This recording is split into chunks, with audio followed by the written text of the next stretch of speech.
Hello. देखिए question जरा देख लीजिए कि नासा ने सन स्पॉट की बढ़ती संख्या के मद्देनजर कई कोरोनल मास इजेक्शंस की चेतावनी जारी की। ये हम लिखे CMES, कोरोनल मास इजेक्शंस। अब आप समझिए कि कोरोनल मास इजेक्शंस होता क्या है। ठीक है, देखिए ये जो आप सन स्पॉट देख रहे हैं, ठीक है, ये जो आप सन स्पॉट देख रहे हैं, ये सन स्पॉट सूर्य की बाहरी सतह पे होता है। ठीक है, और ये पहले तो सन स्पॉट क्या है ये समझ लीजिए कि सन स्पॉट क्या होता है। देखिए सूर्य में जो ये काला धब्बा आप देखते हैं इसी को कहते हैं सन स्पॉट। ठीक है, ये काला धब्बा क्या है, तो पहला चीज जान लीजिए कि ये जो ब्लैक स्पॉट है, यहाँ का तापमान बाकी अन्य क्षेत्र की जगह कम है। क्या है, यहाँ का तापमान अन्य सूर्य के जो अन्य हिस्सा है उस अन्य हिस्सा के वनस्पति यहाँ का तापमान कम है। लेकिन यहाँ यदि आपसे पूछे कि सूर्य में सौर धब्बा सूचक है, प्रश्न पूछा है किसका, तो यदि सूर्य में ये सन स्पॉट दिखने लगे वैज्ञानिकों को, तो माना जाता है कि सौर आंधी की संभावना बढ़ गई, सोलर विंड। और वो जो सोलर विंड होता है, वो जो सौर आंधी होता है, वो अंतरिक्ष में दूर तक जाता है, यानी कि पृथ्वी तक भी आता है। और यदि ये पृथ्वी तक आता है तो ये हमारे संचार व्यवस्था को बाधित कर देता है। यानी आपका मोबाइल हो गया, टेलीविजन हो गया, और भी जो कम्युनिकेशन के साधन है, जो ऑन एयर साधन है, उसको ये बाधित कर देता है, प्रभावित कर देता है। ठीक, इतना समझ गए। तो सन स्पॉट सूचक है सोलर विंड का। सोलर विंड क्या प्रभाव डालता है पृथ्वी पर, तो ये कम्युनिकेशन को डिस्टर्ब कर देता है। इतना तो ध्यान में रहना चाहिए। अब देख लीजिए ये बनता क्यों है, ये बनता कैसे है, ये बात उस पिछले क्लास में नहीं पढ़ाए थे, पिछले क्लास में बताए थे। देखिए क्या होता है कि सूर्य में जो विस्फोट होता है वो सूर्य के नाभिक में होता है। जैसे ये सूर्य है, तो सूर्य के नाभिक में यहां पर क्या होता है, हाइड्रोजन का संलयन होता है और उससे ऊर्जा मुक्त होता है और हाइड्रोजन हीलियम में कन्वर्ट होता है। अच्छा आप समझिए, इसका भी लेयर जब पढ़ा रहे होंगे, जब इस चैप्टर को पढ़ाएंगे हम, तो चूंकि करंट अफेयर्स के एक प्रश्न में एक घटना को देख रहे हैं, तो यहाँ पर जो विस्फोट होता है और यहाँ से जो हीट सतह तक आता है, वो ऐसा नहीं है कि तुरंत पहुंचता है, उसको यहाँ से यहाँ तक पहुंचने में ना लाखों साल लग जाता है। ठीक है, अद्भुत घटना नहीं है, लेकिन इन चीजों को भी देखेंगे। दूसरा चीज कि देखिए ये जो यहाँ का जो टेम्परेचर है सूर्य का, कोर का, केंद्र का, वो टेम्परेचर है 1.5 करोड़ डिग्री सेल्सियस। कितना है, 1.5 करोड़ डिग्री सेल्सियस। और जो बाहरी सतह है इसका औसत टेम्परेचर है 6000 डिग्री सेल्सियस। और यहाँ क्या है, यहाँ पर है 150 मिलियन, 1.5 करोड़ डिग्री सेल्सियस। तो सूर्य के केंद्र में 1.5 करोड़ डिग्री सेल्सियस तापमान है, सूर्य के बाहरी सतह पर 6000 डिग्री सेल्सियस महज तापमान है। अब है क्या कि ये सन स्पॉट क्या है। देखिए सन स्पॉट वो हिस्सा है जो अन्य हिस्सा के वनस्पति वहां का तापमान कम है, यानी यहाँ का टेम्परेचर, सूर्य स्पॉट तो बाहरी, दोनों तरफ एक ही पेन है। जो सन स्पॉट है वो बाहरी सतह पे बनता है। ठीक है, कहाँ पे बन रहा है, बाहरी सतह पे बन रहा है। तो यहाँ का औसत तापमान यदि 6000 डिग्री सेल्सियस है, तो यहाँ का 4000 होगा, 3500 होगा, इस तरह से कम होता है। आसपास के क्षेत्र से यहाँ का टेम्परेचर क्या होता है, कम होता है। अच्छा वो कम क्यों होता है, ठीक है, और ये सन स्पॉट बनता कैसे है इसको समझिए। देखिए, सूर्य के घूर्णन के कारण, ठीक है, सूर्य के घूर्णन के कारण जो चुंबकीय क्षेत्र रेखा है, ठीक है, जो चुंबकीय क्षेत्र रेखा है,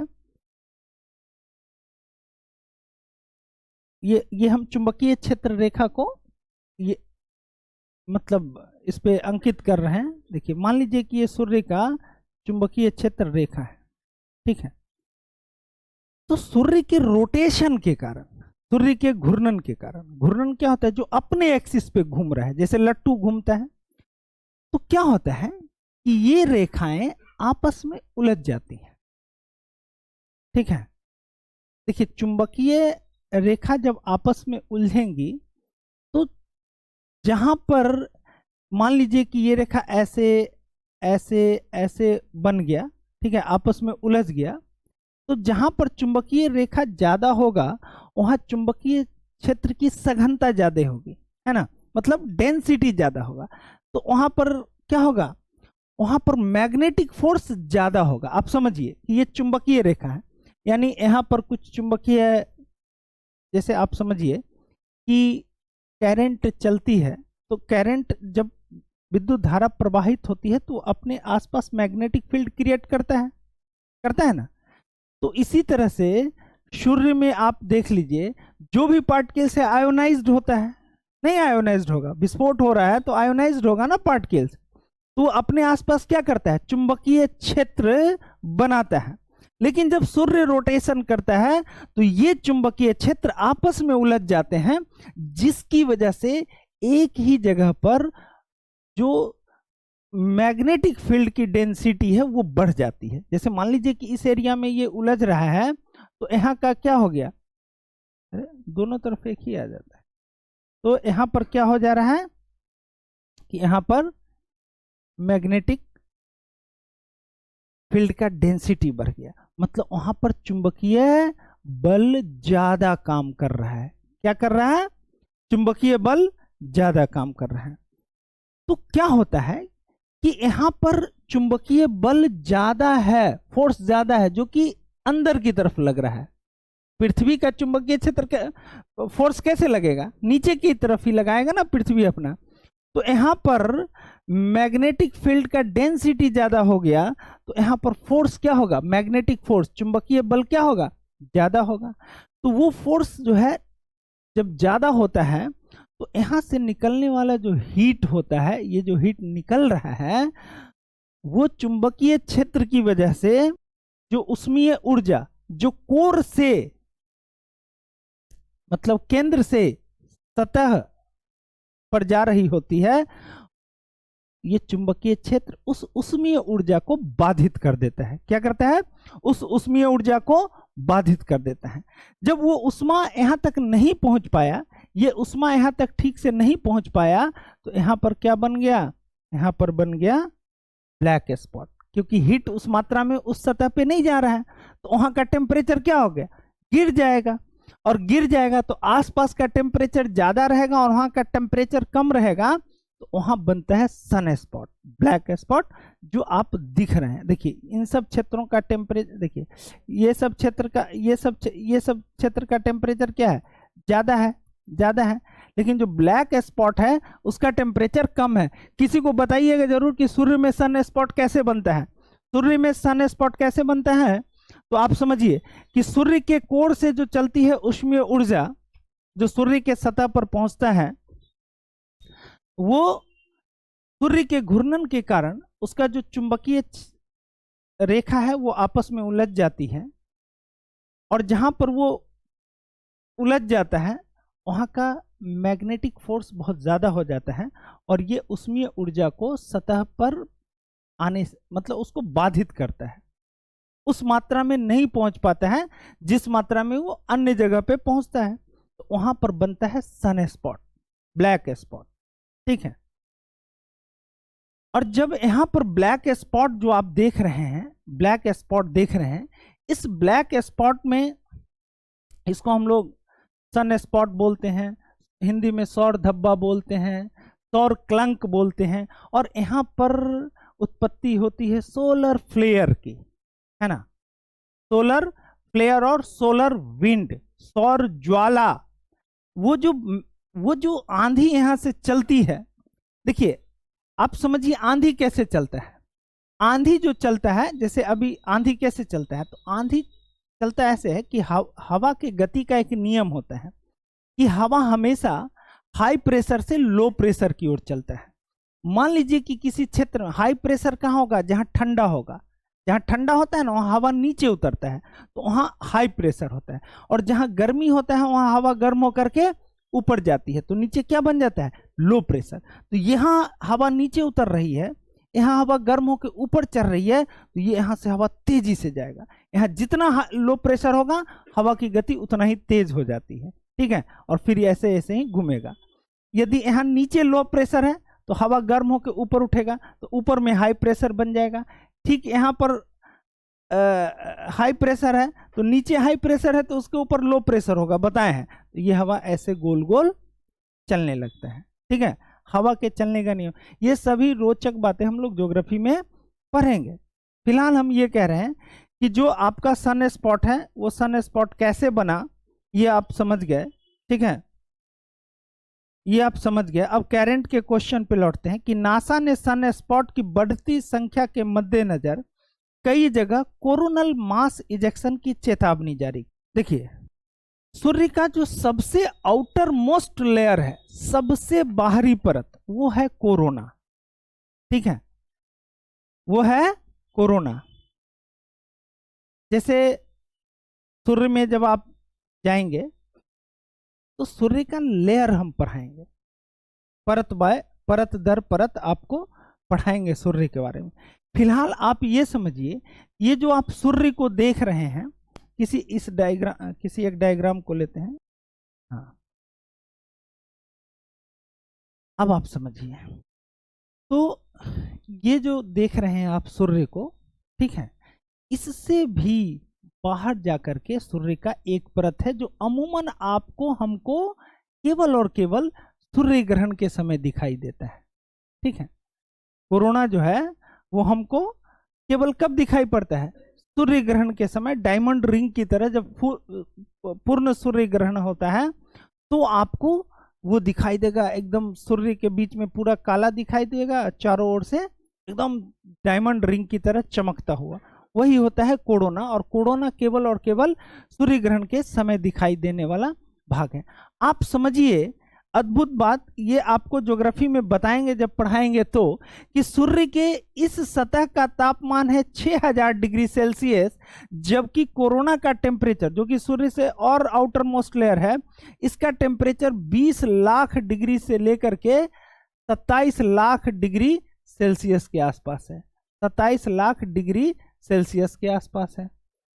तो इस सतह का टेम्परेचर 6000 डिग्री सेल्सियस, कोरोना का टेम्परेचर कैसे फिर हो जाता है, और दूर जाते हैं तो टेम्परेचर बढ़ता है कैसे, तो वो वहां पर बताएंगे जब इसकी क्लास में आएंगे, रोचक लगेगा। फिलहाल क्या होता है कि जो नासा जिस पर चिंता व्यक्त किया है वो ये है कि सूर्य का कोरोना, जिसका टेम्परेचर बहुत ज्यादा होता है, यहां से निरंतर बड़ी संख्या में प्लाज्मा और चुंबकीय विकिरण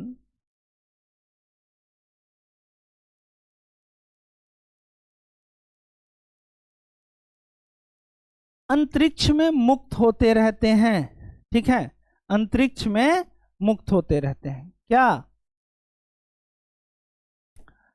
प्लाज्मा और चुंबकीय विकिरण निरंतर अंतरिक्ष में मुक्त होते रहते हैं। तो प्लाज्मा और चुंबकीय विकिरण जो निरंतर अंतरिक्ष में, यहां से देखिए, प्लाज्मा पदार्थ की चौथी अवस्था को प्लाज्मा कहते हैं, ये पढ़ाए हैं ना। प्लाज्मा, जब किसी पदार्थ को आप बहुत ज्यादा गर्म कर देंगे, बहुत ज्यादा हीट हो जाएगा, तो वो पदार्थ पहुंच जाएगा किस स्टेट में, प्लाज्मा स्टेट में। किस स्टेट में पहुंचेगा, प्लाज्मा स्टेट में। यानी बहुत ज्यादा किसी पदार्थ को गर्म कर देंगे तो पदार्थ, जैसे पदार्थ की सामान्य अवस्था है ठोस, द्रव और गैस। कोई भी पदार्थ, जैसे बर्फ ले लीजिए, बर्फ ठोस अवस्था है पदार्थ का, थोड़ा सा टेम्परेचर बढ़ाए तो वो बर्फ गल करके द्रव अवस्था पानी, और उसको 100 डिग्री सेल्सियस पर लेके चले गए तो वो भाप बन करके गैसीय अवस्था में पहुंच जाता है। तो इसी को हम कहते हैं कि ये पदार्थ की 3 अवस्था है। लेकिन जब हम इसी पदार्थ को बहुत ज्यादा हीट कर दें, बहुत ज्यादा गर्म कर दें, तो वो एकदम जलता हुआ फ्लेम की तरह होगा, फ्लेम की तरह। जैसे वो गैस कटिंग सब करता है ना, या वेल्डिंग जो करता है किसी चीज को, है ना, तो वो जो फ्लेम निकलता रहता है लॉ, उस तरह से वो मैटर का 4th स्टेट हो गया, पदार्थ की 4थी अवस्था। तो ये कोरोना से क्या होता है कि निरंतर उस तरह की, हालांकि सोलर विंड या सोलर फ्लेयर की उत्पत्ति होती है ब्लैक स्पॉट में, कहां पर होगा, जहां जहां ब्लैक स्पॉट है, ठीक है। लेकिन ये कोरोना क्या करता है कि इस प्लाज्मा को और चुंबकीय विकिरण यानी रेडिएशन को निरंतर क्या करता है, ये अंतरिक्ष में, जैसे समझिए कि ये प्लाज्मा को चुंबकीय विकिरण को ये लगातार क्या करता है, अंतरिक्ष में ये छोड़ता रहता है, रिलीज करता है, ठीक है, अंतरिक्ष में रिलीज करता है। इसी परिघटना को हम क्या कहते हैं, CMES, है ना, कोरोनल मास इजेक्शंस। कोरोनल मास इजेक्शंस का मतलब हुआ कि ये जो प्लाज्मा और चुंबकीय विकिरण है जो कोरोना से निरंतर अंतरिक्ष में फैल रहे हैं, क्योंकि अब प्लाज्मा आप समझ गए कि वो एकदम कैसा होगा, आग की लपट जैसा होगा, है ना। तो ये जो निरंतर अंतरिक्ष में दूर तक, करोड़ों किलोमीटर तक, समझिए पृथ्वी के जो वायुमंडलीय ध्रुवीय क्षेत्र है वहां तक पहुंच जाता है, यानी 15 करोड़ किलोमीटर की दूरी ये तय कर लेता है ये प्लाज्मा, ठीक है। तो क्या होता है कि देखिए, जब यहाँ पर सोलर विंड आता है, ठीक है, तो जब यहाँ से सौर आंधी आता है, जब यहाँ से सौर आंधी, तो वो आग की लपट जैसा ही निकला।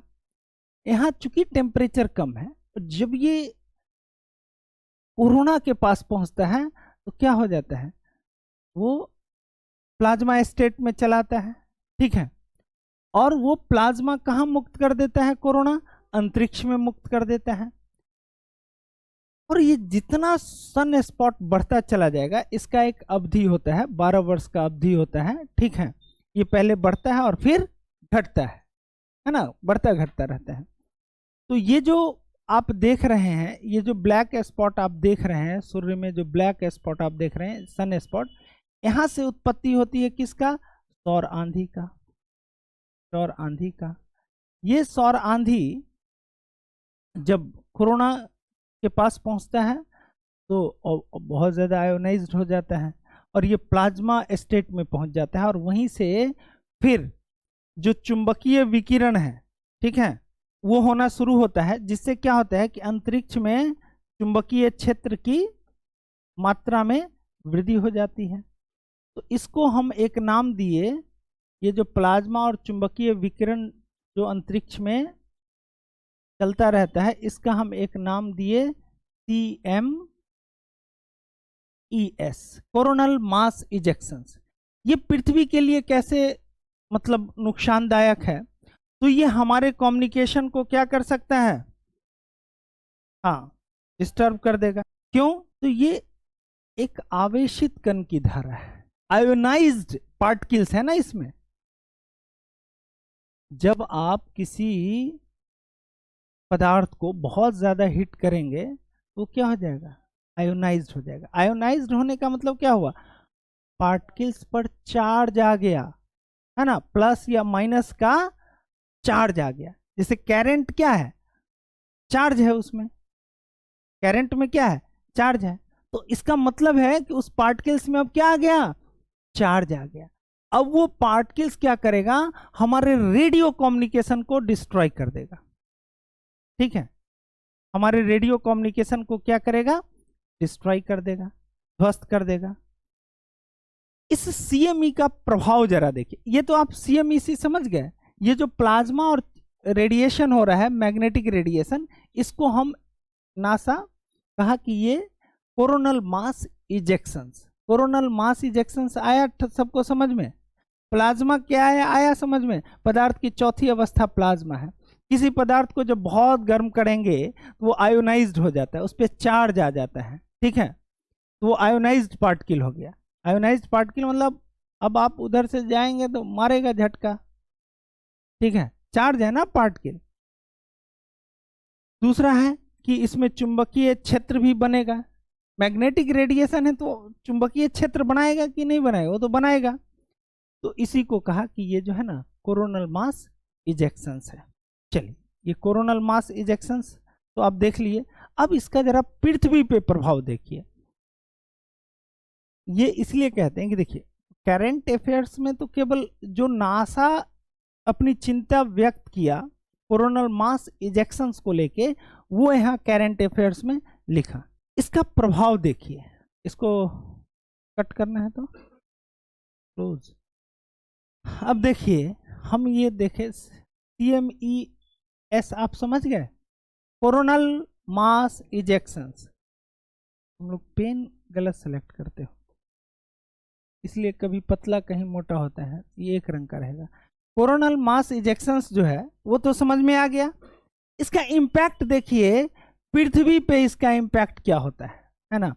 इसका इम्पैक्ट अर्थ पे क्या क्या पड़ता है?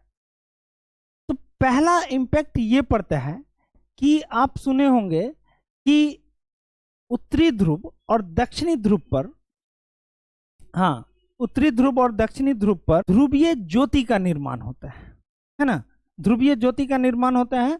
यदि हम गूगल से दिखाना चाहें तो छोड़िए, उसमें टाइम लगेगा, आपको दिखाते हैं कि क्या होता है।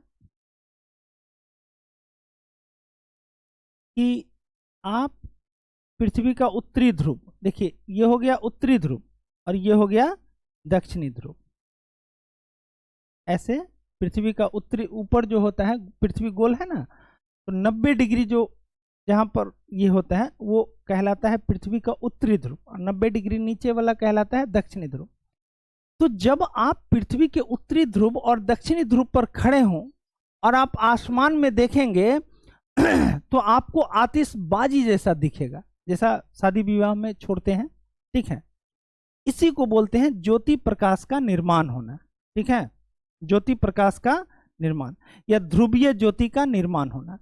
ये जो ध्रुवीय ज्योति आपको दिखाई देता है उत्तरी ध्रुव पर और दक्षिणी ध्रुव पर, ये इसकी वजह से दिखाई देता है, ये दिखाई देता है उसी प्लाज्मा की वजह से, उसी सोलर विंड की वजह से, उसी आयोनाइज्ड पार्टिकल की वजह से, या उस जिसको आप टोटल, इन सब को आप कहते हैं CMES, कोरोनल मास इजेक्शन। इसकी वजह से आपको पृथ्वी के दोनों ध्रुवों पर, कैसे हटेगा, हाँ, तो पृथ्वी के दोनों ध्रुवों पर जो है ये आपको ध्रुवीय ज्योति घटना दिखाई देगी कोरोनल मास इजेक्शंस की वजह से। दूसरा क्या होता है कि चूंकि ये आयोनाइज्ड पार्टिकल है और हमारा सारा सैटेलाइट है ना, सैटेलाइट कम्युनिकेशन का माध्यम क्या है, सैटेलाइट है। आप मोबाइल लेके चलते हैं, ऐसा तो है नहीं कि किसी को फोन करना हो तो फिर तार जोड़ते हैं तो बात करते हैं। हमारा जो सैटेलाइट होता है, जो सैटेलाइट सब होता है, जो हमारे अमूमन सैटेलाइट जो होता है वो 36,000 किलोमीटर की ऊंचाई पे एस्टेब्लिश होता है। तो ये क्या करता है कि ये इस कम्युनिकेशन को, सैटेलाइट के कम्युनिकेशन को डिस्टर्ब कर देता है। क्यों? क्योंकि ये, क्या हुआ, कोई कुछ बोला? क्योंकि ये जो है ये आयोनाइज्ड पार्टिकल है, ठीक है, एक मैग्नेटिक रेडिएशन है, तो ये हमारे जो रेडियो संचार व्यवस्था है उसको बाधित कर देता है। दूसरा क्या करता है, ये हमारे उपग्रह को क्षतिग्रस्त करता है, उपग्रह को क्षतिग्रस्त कर देगा, क्षति ग्रस्त कर देगा, ध्रुवीय ज्योति का निर्माण करेगा, सब बता रहे हैं। CMES क्या करता है? ध्रुवीय ज्योति का निर्माण करेगा। समझ में आ रहा है? उपग्रह को क्षतिग्रस्त करेगा, ये संचार को बाधित कर देगा। संचार को क्या करेगा? बाधित करेगा। कोरोनल मास इजेक्शंस क्या क्या कर सकता है पृथ्वी पर, उसका क्या प्रभाव होगा। उसके बाद जो हमारा नेविगेशन सिस्टम है ना, जो हमारा नेविगेशन सिस्टम है, नेविगेशन सिस्टम समझते हैं? अच्छा बताते हैं अभी। नेविगेशन सिस्टम है उसको बाधित कर देता है। नेविगेशन सिस्टम का मतलब होता है कि आप जो गाड़ी में वो जो लगा देते हैं कि अमुक जगह जाना है और वो डायरेक्शन बताते रहता है, लेफ्ट लीजिए राइट लीजिए, है ना, लोकेशन जो आपको बताता है, उसको हम बोलते हैं नेविगेशन सिस्टम। ठीक है, वो जो नेविगेशन सिस्टम है जो आपको लोकेशन को एकदम ट्रैक करेगा। जैसे आप फिल्म सब में देखते हैं ना कि अपराधी आगे आगे भाग रहा है और पुलिस उसके मोबाइल को ट्रैक कर रहा है और वो उसको पता हो रहा है कि वो कहाँ कहाँ जा रहा है। ये सब काम नेविगेशन सिस्टम के माध्यम से होता है। ठीक है, नेविगेशन सिस्टम के माध्यम से ही हम जैसे मान लीजिए कि कहीं पर वॉर हो रहा है तो नेविगेशन सिस्टम से हम जो दुश्मन है उसकी जानकारी, उसका लोकेशन ट्रेस कर सकते हैं। ठीक है, इसको हम बोलते हैं नेविगेशन सिस्टम। ठीक है, तो ये क्या करेगा? हमारे नेविगेशन सिस्टम को भी डिस्टर्ब करेगा। ठीक है, नेविगेशन। और सबसे बड़ा बात कि जो अंतरिक्ष यात्री जो अंतरिक्ष स्टेशन पर हैं, वो अंतरिक्ष यात्री इसके चपेट में आ सकते हैं। अंतरिक्ष यात्री इसके चपेट में आ सकते हैं, या फिर ये हमारे अंतरिक्ष स्टेशन को भी बर्बाद कर सकता है। जो अंतरिक्ष स्टेशन है ना, तो ये हमारा आज का एक करंट का टॉपिक था जो आपको बताए कि देखिए कैसे पढ़ना है। करंट अफेयर तो अपने जगह सिर्फ लिख दिया कि भाई नासा चिंता व्यक्त किया है, सन स्पॉट बढ़ रहा है उसको लेकर के, और वो चेतावनी जारी किया है कि CMEC की वजह से जो है ये सब दिक्कत आने वाला है। और मान लीजिए कि ऐसा हुआ कि हमारे सैटेलाइट को ही क्षतिग्रस्त कर गया तो मोबाइल हो जाएगा आपका डब्बा, फिर कहीं लगेगा ही नहीं ना। नेविगेशन सिस्टम हो गया, ये सब खत्म हो गया। तो ये इस तरह से पढ़ना है करंट अफेयर्स। ठीक है, करंट अफेयर्स को इस तरह से कि आप को रिलेटिव देखिए, इसको हम बोलते हैं को रिलेटिव स्टडी। को रिलेट कैसे किए? तो हम आपको बताए कि सन स्पॉट क्या होता है, सन स्पॉट का निर्माण कैसे होता है। ठीक है, उसके बाद करंट में क्या नासा की चिंताएं हैं। तो ठीक ठीक समझ में आ गया।